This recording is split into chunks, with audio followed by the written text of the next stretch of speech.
And just purely by changing that mindset and looking at how are people making decisions when they go through this decision-making process, what are some of the things they're doing, and can I take some of the heavy lifting off them so that I can present them with something that's insightful and helps them with the decision at hand.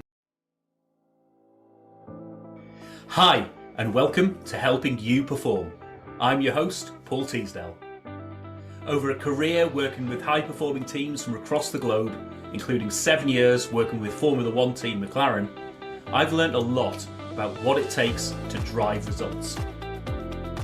In this weekly podcast series, I'm going to be bringing you tips, tricks and insights from the world of Formula One that you can apply for your organisation for your own high performance. Enjoy.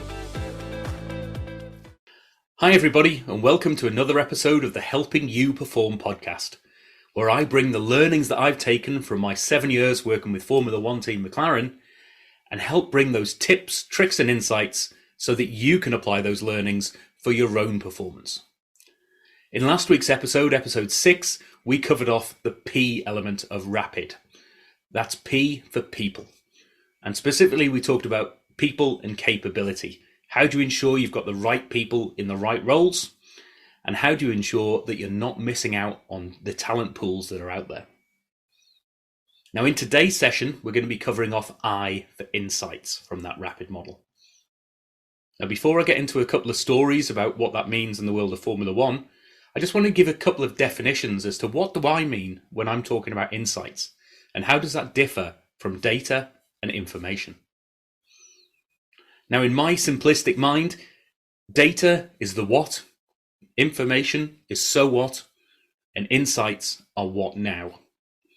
So data are the raw facts and figures that describe a situation. It might be the speed of the car or the tyre pressure. It might also be your sales figures or your production downtime from the previous day. Or it might be your number of open vacancies that you have in your recruitment team. Information is where you bring that data together and present it back in a way that adds a bit more value. The so what does that mean? So you can start to look at trends, and you can start to look at what you're doing yesterday or what you did yesterday, how does that compare to what you planned to do in the first place? So you can do plan versus actual, you can do trending, you can do analysis. So you can present that back in such a way that it adds a bit more value to your people. But ultimately, your people are having to do something either physically or most likely mentally with that information to help them reach a conclusion so that they've got a decision to make. Now, where insights differ, insights bring that data and information together and maybe package it up in all sorts of different elements of information and present it back in such a way that it's specifically designed to help with the decision at hand. Now, I'm going to come to a couple of examples of this, both good and bad. So let's start with a good example from the world of Formula One. Now, when you go into mission control, if you ever get the opportunity to in Woking, in McLaren Technology Centre, what you'll see there are some huge boards in front of you. It's almost like that NASA control room view. Now, one of the key bits of information that's shown on there is a map of the track that's being raced that weekend. And at any one time within a race or within practice, whatever it might be, you can see physically where your car is in comparison to the competition. And you can see that physical gap as to where your car is, where the competition is, and you can start to make some inferences as to what that means. But if you think about it, the difference in physical distance of a car on track when it's on the straight compared to if it's in a really tight, slow corner can be very different. But ultimately, the time differential is the same, or the ability to overtake might be the same. So what McLaren were really good at and what they delved into was how are people making decisions when it comes to the decisions that they've got to make. Now, the decision they might have to make is, do I tell the driver to put more power on and try and overtake now? Or it might be around, do I pit? If I pit now, where am I going to come out in terms of traffic? Or if there's a safety car, what do I do now? But ultimately, a lot of those decisions, the basis of those decisions isn't a physical, spatial difference as to where you are now compared to somebody else or to a different part of the track. It's a time differential. What's the time differential between me and the competition? How long before I get to the pits? So what they've done is they translated that physical, or still had the physical map up on the wall, because that's useful and it's a good reference for people. But in every single race, there's just a single circle that demonstrates and represents the track. And what you can do is translate the information and the data as to the spatial differential between cars and translate that into a time differential so that you can constantly see, no matter where you are on the track, straights or tight corners, that will always be constant in terms of how far in time are you behind or in front of the car. Now that can be really useful because in the moment when a decision needs to be made, you don't want people thinking, right, I'm quite far away from a competition, but I'm on a straight. So what does that mean? Is that different to being on a corner? What's that in this situation? And so people get caught up in the moment, having to think about those sort of manual transactional elements of information as to what does it mean for me in that moment with the decision that I need to make. So by translating it and presenting it back to people in this simple circle format, they're able to take all of that sort of headspace that people need to make those calculations and already do it for them and present that information back in a way that adds value. Now that's a great insight because in that moment you can look up at where your car is right now. You can see, right, this is how far in time I am behind my competition. This is how far I am from being able to pit. So the decision right now is fairly easy because I need to do X or Y. Now, a particularly bad example of this that I saw when I was going out to a particular client in the health industry, for instance. Now, this is a room of about 20 experts in their field, and they were all experts in cancer patients. And once a month, these experts would get together and they would discuss the cases that were on their books. Now, quite a lot of cases, so they had to go through them at a fair pace, and they were making key decisions about these people and their treatment. What treatment options were in front of them? What would they recommend? Would there be any suggestions as to what else they could do? Really, life-impacting decisions.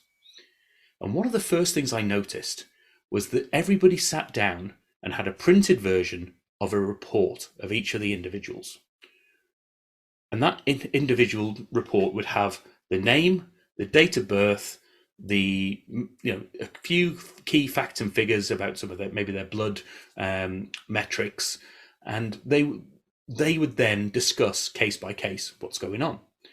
So the first case would come up and say, right, patient A is a gentleman who was born in 1977, and that means he's 45 years old, and therefore he needs to go in this. Now, that data was presented to them as date of birth 1977. Now, it would be very simple to present that data back to them in a way that said 45 years old, or in the region of 40 to 50. Because the decisions that were being made were affected by what age bracket the individual patients were in. So instead of presenting the information and the data back to people in a way that helped them with the decision, they were subconsciously making people calculate individual ages and understand which brackets they fell into. And just purely by changing that mindset and looking at how are people making decisions when they go through this decision-making process, what are some of the things they're doing, and can I take some of the heavy lifting off them so that I can present them with something that's insightful and helps them with the decision at hand. So just by changing the report to say patient A is in the 40 to 50 year old bracket, non-smoker, bloods are this, X, Y, Z, that helps with the decision at hand. So what would it mean to you? What would it mean to you and your organization to be able to truly understand how people are making decisions and have some of that heavy lifting that mind space, the head space that's taken up in those subconscious calculations, and just take that away from people and present them with the insights so that they are free to make the decisions that they need to make. It might not sound a lot, but all of those little things add up. And if you can free that headspace up for people, you can make much clearer, much better decisions. So have a think about what that means in your organization. How are people making the decisions that are there for your team to make? Are you having to translate information and data that's presented to you so that it means something more meaningful to you with the decisions that you're looking to make?